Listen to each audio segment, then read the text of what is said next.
Bienvenidos a todos a una nueva clase. Hoy vamos a estar hablando de autismo desde las concepciones del DSM-5, que es el último manual de diagnósticos mentales. Así que vamos a ver un poquitito más, ampliar, digamos, todo lo que veníamos hablando sobre este espectro.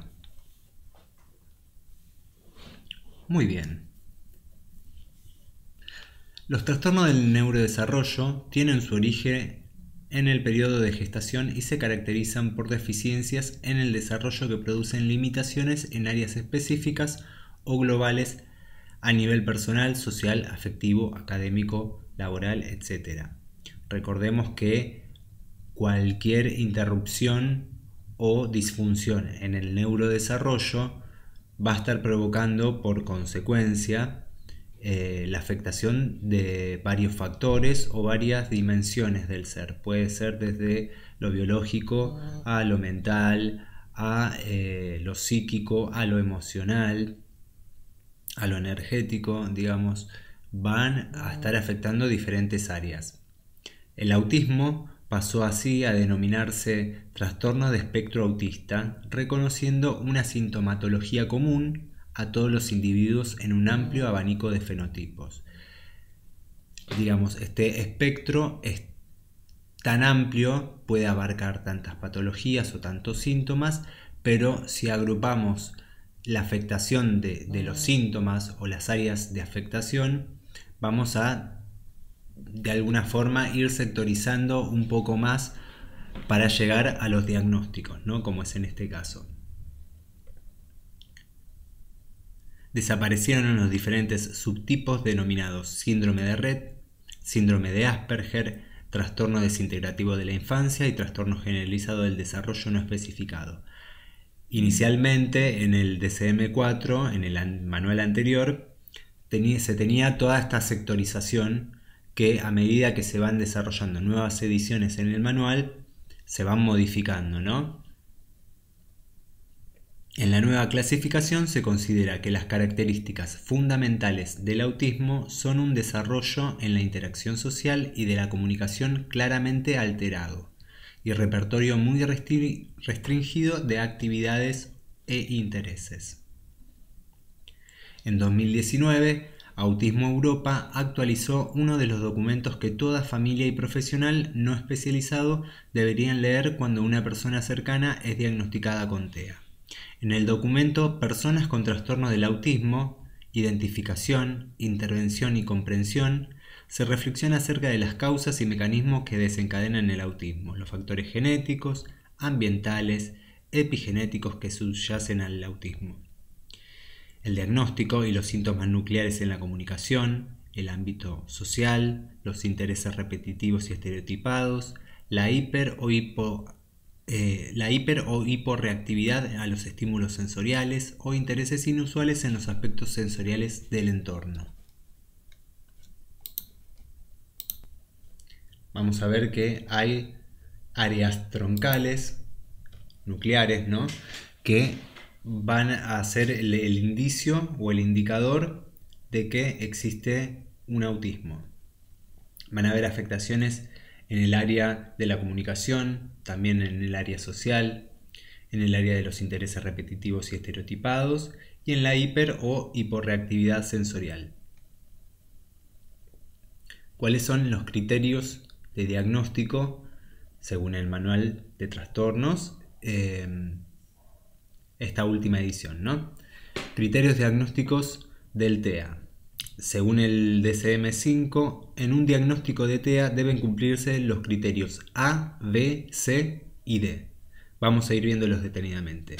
En el A son deficiencias persistentes en la comunicación y en la interacción social en diversos contextos, no atribuibles a un retraso generalizado del desarrollo, manifestando simultáneamente los tres siguientes. Y en el punto A tenemos estas tres opciones. Las deficiencias en la reciprocidad socioemocional, como por ejemplo son acercamiento social anormal, ¿no? Esta distancia cada uno tenemos nuestro espacio vital, ¿no?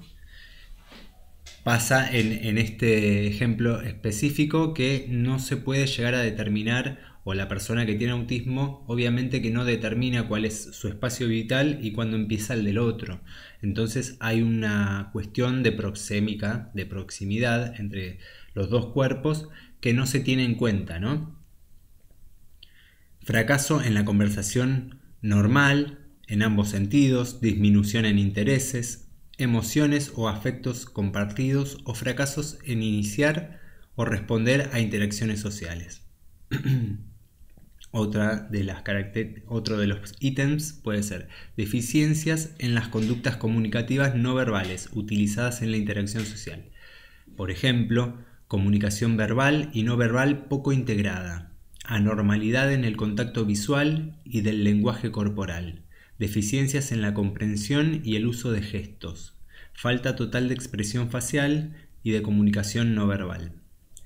Y por último tenemos déficits en el desarrollo, mantenimiento y comprensión de relaciones adecuadas al nivel de desarrollo. Por ejemplo, dificultades para ajustar el comportamiento a diversos contextos sociales, dificultades para compartir el juego imaginativo o para ser amigos o ausencia de intereses por las otras personas. Digamos, el mundo sensorial está tan afectado que no pueden llegar a delimitarse esas estructuras o contextos en el vínculo natural, ¿no? Social. El ítem B nos dice de patrones restrictivos o repetitivos en el comportamiento. Son intereses o actividades que se manifiestan en dos o más de los siguientes puntos. Actualmente o por los antecedentes serían los siguientes. Son 4 opciones. Movimientos, uso de objetos o habla estereotipada o repetitiva. Por ejemplo, estereotipias motrices simples, puede ser esto de mecerse, ¿no? O quizás algo con las manos, puede ser también el aleteo o puede ser quizás un pellizco, ¿no?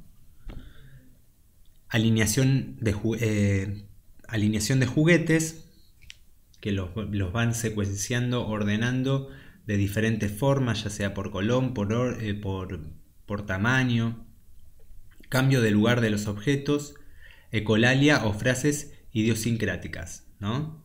Esto de la repetición de palabras, sonidos, de forma automática continua. El segundo punto nos indica la insistencia en la monotonía, ¿no? Siempre recurre a lo mismo, ya sea en el habla, recurre al mismo sonido, a las mismas frases. Excesiva inflexibilidad o rutinas, o patrones ritualizados de comportamiento verbal y no verbal. Por ejemplo, elevada angustia ante pequeños cambios, dificultades con las transiciones, patrones de pensamiento rígidos, rituales de saludo o necesidad de seguir siempre la misma ruta o de comer los mismos alimentos cada día, ¿no? Pareciera que tiene un comportamiento incluso ritualístico, donde vuelve a tener esas compulsiones o esas pequeñas obsesiones, ¿no? De quizás fijarse con objetos, con frases, con sonidos. Entonces cada vez que va a realizar la misma acción va a repetir ese mismo esquema, ¿no? Esos mismos pasos. También pueden haber intereses muy restrictivos y fijos que son anormales en cuanto a su intensidad y focos de interés. Por ejemplo, fuerte vínculo o elevada preocupación hacia objetos inusuales y también intereses excesivamente circunscritos y perseverantes. Por ejemplo, yo voy a mencionar un ejemplo que tuve con un pequeño paciente, y en el caso de él le pasaba con comidas en particular. Él tenía como un gusto particular por las empanadas, entonces era como su fijación, ¿no? Él quería siempre y manifestaba empanada, como si fuese una fijación. Obviamente que eso no controladamente puede desembocar en una crisis, más en un ámbito, qué sé yo, educativo, si lo pensamos así. Pero van a ver que tienen como secuencias que son automáticas o deseos que son muy fuertes y siempre son a los mismos objetos o a las mismas palabras o frases, en el caso de la colalia. Y también hiper o hiporreactividad a los estímulos sensoriales o interés inusual por los aspectos sensoriales del entorno. Por ejemplo, aparente indiferencia al dolor, temperatura, respuesta adversa a sonidos y texturas específicas, oler o tocar excesivamente objetos o fascinación visual con luces o movimientos. Todo lo que tiene que ver con el movimiento, con las texturas, con las luces, ¿no? Todo lo sensorial que ingresa por los ojos suele ser donde deposita mucho la atención. También vamos a encontrar que en algunos casos no miden la temperatura, capaz que todos tienen frío, él no lo va a manifestar, ¿no? Digamos, hay un desfasaje en la sensación, en lo sensorial, en captar lo sensorial y poder asimilarlo. O simplemente puede no sentir de la misma forma que el resto. Incluso todo lo que tiene que ver con el contacto entre personas, ¿no? Vincular. Se recomienda muchas veces, los que se dedican más al área de la salud, lo que se recomienda en momentos de crisis o de alteración, o cuando el niño se encuentra muy energético o hiperactivo, son realizarle pequeños masajes a lo largo de la columna, de arriba hacia abajo, ¿no? En forma descendente, sobre la columna, como para relajar los nervios y al mismo tiempo que él pueda ir sintiendo de a poco cuál es la intensidad del toque de la mano de otra persona y de él mismo, ¿no? En el punto C, los síntomas tienen que manifestarse en el periodo de desarrollo temprano. No obstante, pueden no revelarse totalmente hasta que las demandas sociales sobrepasen sus limitadas capacidades. Estos síntomas pueden encontrarse enmascarados por estrategias aprendidas en fases posteriores de la vida. Es posible que esto lo vamos a ver dentro del ámbito educativo, hay algunos síntomas que se enmascaran y pueden no percibirse hasta que se exige que se demuestre evaluativamente, ¿no? Digamos que a la persona con autismo tiene una forma de realizar las actividades cognitivamente que es diferente. Entonces hay que encontrar esa disfunción en estadios iniciales para poder utilizar estrategias, ¿no? y poder ir viendo cuál es el verdadero desarrollo, porque hay muchas veces que esto puede pasar a lo largo de los años y recién se pone de manifiesto cuando el individuo o el sujeto tiene que accionar específicamente, ¿no? Por ejemplo, si le piden que resuelva una cosa en tal grado, obviamente que va a llegar un momento en que se va a manifestar la sintomatología o lo que impide la resolución. Entonces, de esa forma vamos a ir testeando en qué parte del desarrollo se encuentra el niño y en qué parte está afectada. Y el punto D nos indica que los síntomas causan deterioro clínico significativo en el área social, académico, laboral. Imaginemos que si todo tiene que ver con la vinculación, con el contacto, la interacción social o interpersonal, generalmente la vida va de la mano con este tipo de metodología en el desarrollo, ¿no? Desde el inicio, cuando nosotros nacemos, tenemos una vinculación con nuestra madre, luego con nuestra familia, siempre nos nutrimos de ese vínculo social. Obviamente que si ese vínculo presenta alguna disfunción, se va a ver afectada en todas las áreas del desarrollo o de la vida del ser humano. Diagnóstico en el autismo. La discapacidad intelectual y el TEA, el trastorno de espectro autista, se encuentran frecuentemente unidas. Hubo una época en la que el diagnóstico médico alguna vez consideró que el autismo y la discapacidad intelectual eran prácticamente inseparables. En la década de 1980, hasta el 69% de las personas con un diagnóstico de autismo también tenían un diagnóstico de retraso mental. Ese es obviamente la terminología de esa época. Hoy en día no se habla de retraso mental, sino de un retraso cognitivo o de algún tipo de desfasaje en el desarrollo cognitivo. En 2014, la cifra para un diagnóstico dual con retraso mental, ahora llamado discapacidad intelectual, había disminuido al 30%, ya que los investigadores habían afinado los criterios de diagnóstico para el autismo. Para poder realizar un diagnóstico del TEA y de la discapacidad intelectual claramente diferenciados, la comunicación social debe situarse por debajo de lo esperado a nivel general del desarrollo. Asimismo, las personas con deficiencias notables de la comunicación social, pero que no reúnen criterios para el diagnóstico del TEA, tienen que ser evaluadas para diagnosticar un nuevo trastorno que ha definido el manual del DSM-5 denominado trastorno de la comunicación social.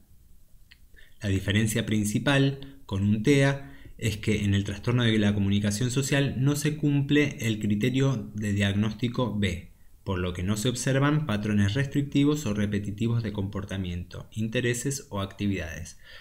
Esto de que existan fijaciones o pequeñas obsesiones con objetos o con situaciones no pasa, ¿no? En el caso del trastorno de comunicación social. Además del diagnóstico de TEA, debe especificar si se acompaña o no de discapacidad intelectual, se acompaña o no de deterioro del lenguaje, está asociado a una afectación médica o genética o a un factor ambiental conocido, o está asociado a otro trastorno del neurodesarrollo mental o del comportamiento. En ese caso sería una comorbilidad, ¿no? También debe especificarse el nivel de severidad. En el nivel 1, recordemos que en la clase anterior, creo que fue la clase anterior, estábamos hablando del síndrome de Asperger y les comentaba esto de que hay niveles de gravedad, ¿no? Niveles de afectación en las funciones o en las áreas. Esto es exactamente lo mismo, hay diferentes niveles. En el nivel 1 se necesita ayuda, en el nivel 2 la ayuda que se necesita es notable y en el nivel 3 es muy notable, de hecho necesita un acompañante terapéutico o profesionales externos que acompañen el desarrollo del niño. Si analizamos el contenido de estos criterios diagnósticos, observamos que independientemente de los dos síntomas fundamentales, se incluye un criterio referente al inicio sintomatológico, de manera que solo puede diagnosticarse el TEA si los criterios A y B se manifiestan durante la primera infancia. Para que realmente sea dentro del trastorno de espectro autista, se tienen que dar los criterios del punto A y del B, solo en la primera infancia. El motivo de la inclusión de este criterio temporal es el de poder diferenciar entre el trastorno de espectro autista, que por definición aparece muy precozmente, del trastorno desintegrativo de la infancia, que se manifiesta después de un periodo de aparente normalidad, no inferior a los 2 años, ¿no? Vemos que hay plazos en los que se manifiesta la conducta o el desarrollo disruptivo, y eso va a marcar posiblemente las diferencias, pero también dentro de cualquiera de cualquier trastorno que sea en este espectro va a haber niveles de afectación o más graves o menos, ¿no? ¿Quién realiza el diagnóstico del TEA? En principio debería ser el pediatra de la familia quien plantee de manera inicial la probabilidad de hacer una evaluación diagnóstica del TEA. Ante sospechas que o bien traslade la familia o bien detecte en consulta motivadas con el desarrollo del niño que no esté cumpliendo los parámetros esperados para su edad cronológica. Puede darse que la familia manifieste alguna conducta llamativa y lo comente al médico, o hay veces que termina el médico viendo si es de acuerdo a su etapa del desarrollo lo correcto o no, ¿no? El Centro para el Control y la Prevención de Enfermedades de Estados Unidos sugiere a las siguientes profesionales como los especialistas capacitados para llevar adelante una evaluación de desarrollo: pediatra de desarrollo, neurólogo pediatra, psicólogo infantil, psiquiatría infanto-juvenil. Muchas veces directamente del psiquiatra puede pasar a un psicopedagogo o del neurólogo al psicopedagogo. Muchas veces también no se suele dar con el criterio del psicólogo infantil, directamente asiste a psicopedagogo, así que sería básicamente lo mismo, pero se cumple con este esquema, ¿no?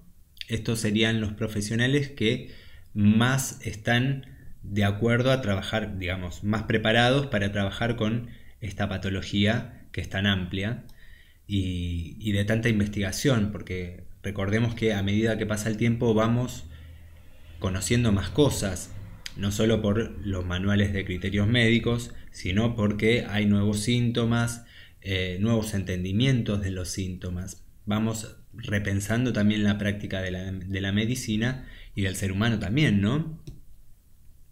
La evaluación diagnóstica no es un diagnóstico. Es conveniente diferenciar entre evaluación diagnóstica y el diagnóstico en sí. Una buena evaluación diagnóstica ayuda a que un médico pueda diagnosticar mejor el autismo en una persona. La edad de detección del TEA puede ser desde los 18 meses de edad o incluso antes. Una buena evaluación diagnóstica a los 2 años de edad puede considerarse fiable. Muchas veces se realizan también algunos test en donde se le pide participar al niño para ver cuáles son los resultados. Ahora más adelante los vamos a ir viendo. Acá, técnicas de evaluación. En niños de mayor edad y adultos, los instrumentos más conocidos son el SCQ, que es un cuestionario de comunicación social, la CAST, que es una prueba de espectro de autismo en la infancia, la SRS, hay muchos test, el AQ, el RADS, está el ADOR, el ADIS. Cada uno va a medir diferentes o va a observar diferentes funciones. Los más utilizados son en estos casos infantos juveniles y más en el trastorno autista, el A2 y el ADIR. El A2 es la escala de observación para el diagnóstico del autismo y el ADIR es la entrevista para el diagnóstico del autismo revisada. No hay una entrevista a padres y también hay una observación sobre el niño. También puede ser la DISCO, que es una entrevista diagnóstica por los trastornos sociales y de comunicación. Bueno, y pueden haber más, ¿no? Los profesionales que hagan uso de estas herramientas generalmente son psicopedagogos o psicólogos en trabajo conjunto con neurología, ¿no? Digamos, generalmente el paciente que asiste por estos test generalmente los deriva el neurólogo. Los profesionales que hagan uso de estas herramientas deben estar adecuadamente formados en la utilización de tales instrumentos para garantizar que la evaluación diagnóstica cubra las principales áreas relacionadas con el autismo: comunicación social, interacción y conductas repetitivas y estereotipadas, y que las entrevistas se desarrollen de modo más sistemático y estructurado posible. Generalmente en los cuestionarios de algunos de los tests se les pide información a la familia de cómo es el desarrollo del niño, cuándo empezó a hacer diferentes movimientos o hitos históricos dentro del desarrollo, y más o menos con eso más otros estudios obviamente se llega finalmente después a un diagnóstico. Si tenés dudas, en el ADIR es una entrevista para padres, cuya estructura y algoritmos diagnósticos son compatibles con los criterios diagnósticos del DSM-5 y genera puntuaciones de corte definitorias para el diagnóstico del TEA. En el caso del A2, es un protocolo de valoración diseñado para que el observador evalúe varias actividades. Ellas son la comunicación, la interacción social recíproca, el juego, la conducta estereotipada, los intereses restringidos y las conductas anormales. Aporta puntuaciones de corte para autismo y para trastornos de espectro de autismo.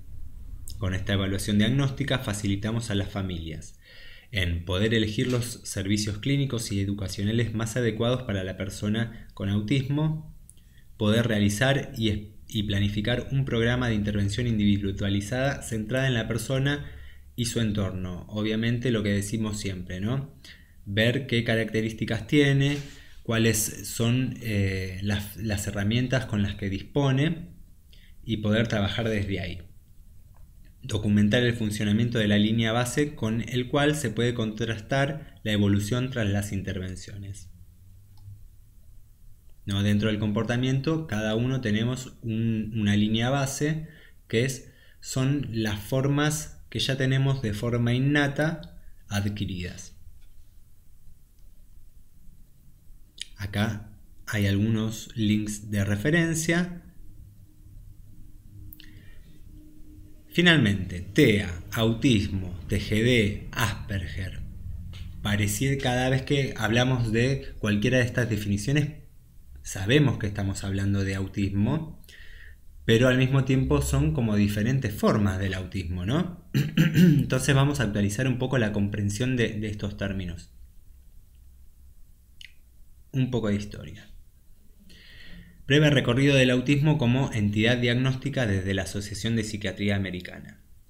El autismo aparece por primera vez como entidad diagnóstica para la Asociación de Psiquiatría Americana, la APA, en los años 80, de la mano de la publicación del Manual de Diagnósticos de Trastornos Mentales 3, en su tercera edición, bajo el nombre de autismo infantil. Con la publicación del DSM-4 en 1994 y su versión revisada en el 2000, aparece dentro de los trastornos generalizados del desarrollo, donde se expresaban los siguientes subtipos: trastorno autista, trastorno de Rett o síndrome de Rett, trastorno desintegrativo infantil, trastorno Asperger o síndrome de Asperger, trastorno generalizado del desarrollo no especificado. ¿No? Cualquiera de estos diagnósticos ya cumplía las características necesarias para entrar dentro de la definición del autismo. Con la publicación del DSM-5 y la Organización Mundial de la Salud en el 2018 y la CIE-11, estos trastornos pasan a ser denominados trastornos del desarrollo neurológico o bien trastornos del neurodesarrollo, entidad que ha recobrado mucho peso en los últimos años. Se entiende por trastorno del neurodesarrollo a un grupo heterogéneo de trastornos crónicos relacionados que se manifiestan en periodos tempranos de la niñez, en general antes del ingreso a la escuela primaria, y que en conjunto comparten una alteración en adquisición de habilidades cognitivas, motoras, del lenguaje, del aprendizaje y de la conducta que impacta significativamente en el funcionamiento personal, social y académico.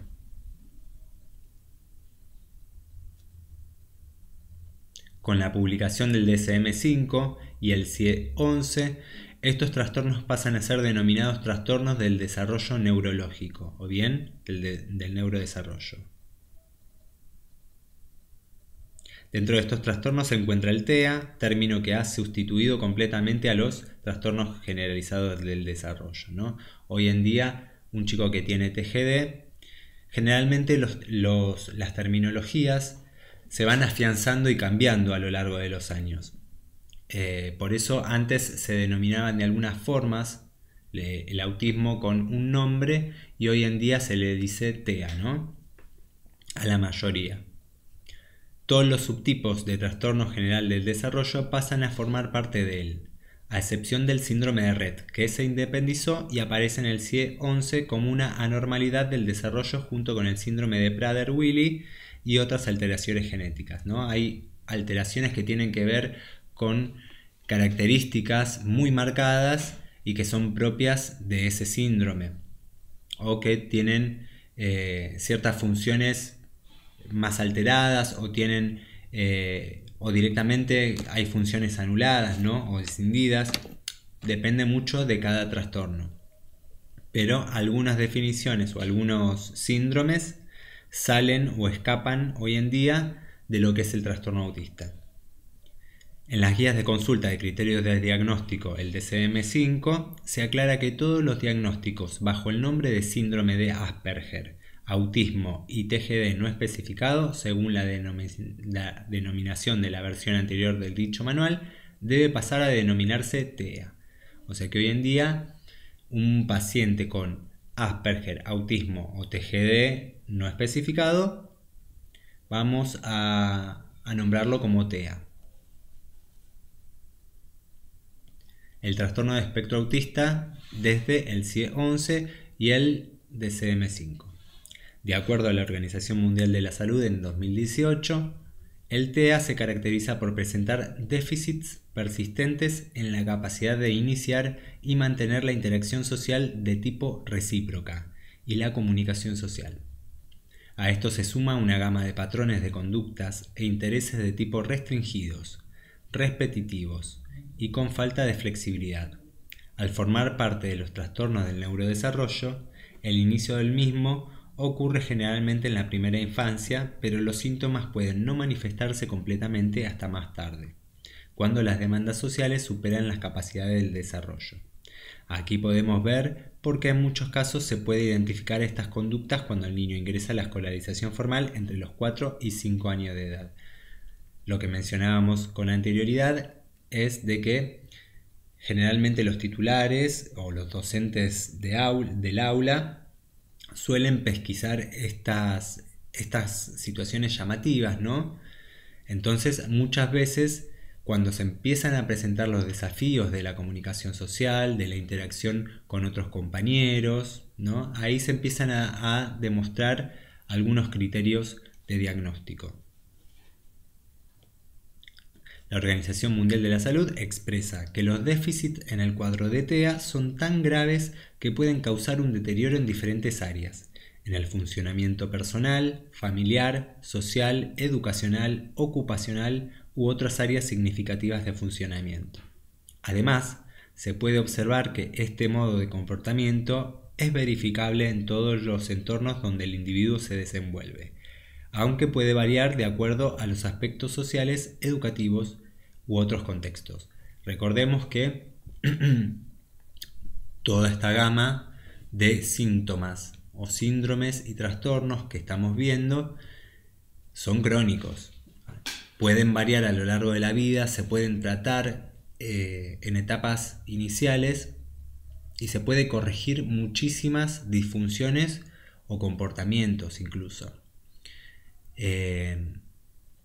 Pero bueno, todo también depende con el grado de afectación, las áreas afectadas, qué tipo de trastorno posea o síndrome posea el alumno, o sea que todo va a ser como muy personalizado. La CIE 11 propone la siguiente clasificación dentro del TEA. Trastorno del espectro autista sin trastorno del desarrollo intelectual y con deterioro leve o nulo del lenguaje funcional. También puede ser el TEA con trastorno del desarrollo intelectual y deterioro leve o nulo del lenguaje funcional. También puede ser TEA sin trastorno del desarrollo intelectual y con lenguaje funcional, así como puede ser el TEA con trastorno del desarrollo intelectual y lenguaje funcional deficiente, ¿no? Va variando entre todas estas opciones. El DSM-5, en cambio, los clasifica en términos de gravedad de acuerdo con el grado de ayuda que se requiere en cada dominio afectado, sea en comportamientos e intereses restringidos o en comunicación social, clasificándolos de la siguiente manera: requiere apoyo sustancial o requiere apoyo muy sustancial, ¿no? Como habíamos visto en patologías anteriores, necesita ayuda, necesita más ayuda o notablemente necesita una compañía.